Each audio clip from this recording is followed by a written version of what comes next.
C'est au détour d'un entretien accordé à nos confrères de Libération que Quentin Mosimann, le grand gagnant de la 7e édition de la Star Academy, a dévoilé sans langue de bois la pire expérience de sa carrière. Avant de devenir l'un des DJ français les plus influents au monde, Quentin Mosimann a fait ses débuts à la télévision en 2007 lorsqu'il est sélectionné pour participer à la 7e édition de la Star Academy, diffusée sur TF1.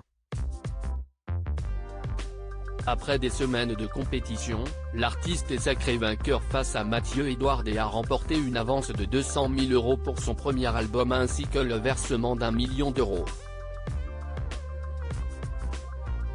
Contrairement à d'autres vainqueurs de la Star Academy, Quentin Mosimann s'est lancé avec succès dans une carrière de DJ, avant de travailler dans l'ombre pour d'autres artistes. Quentin Mosimann, le mot jamais a retenti de manière catégorique. Si Quentin Mosimann est aujourd'hui reconnu pour ses talents d'auteur-compositeur-interprète, ce n'était pas du tout le cas après son passage dans la Star Academy. On me disait que mon profil n'était pas assez classe à cause de l'étiquette Star AC qui m'a longtemps poursuivi, soit trop trouble parce que je baignais dans l'électro-underground, a-t-il expliqué à nos confrères de Libération, avant de dévoiler la pire expérience de sa carrière. Des artistes étaient d'accord pour chanter mes chansons, mais à condition que j'aie recours à un pseudo.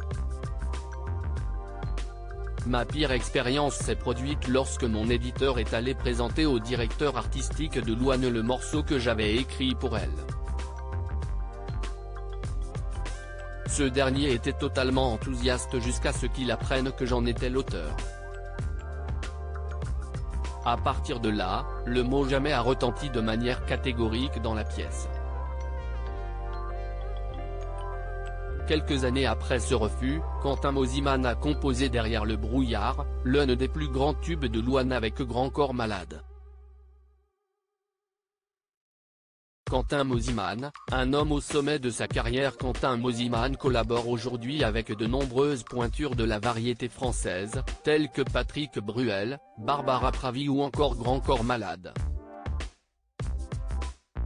Près de 15 ans après la diffusion de la 7e édition de la Star Academy, la production de l'émission de TF1 a fait appel au DJ franco-suisse pour produire l'hymne Ne partez pas sans moi de cette 10e édition, remportée par Anisha. Une reprise de Céline Dion pas facile à élaborer. Ça a été une tannée, ça a été très difficile. Remettre au goût du jour un vieux titre comme ça, avec comme intervenant le label, la boîte de production, la chaîne de TF1, l'organisation autour de la Star AC. C'était un challenge qu'on a affronté avec mon camarade Jean Castel, révélait-il à l'Huffington Post.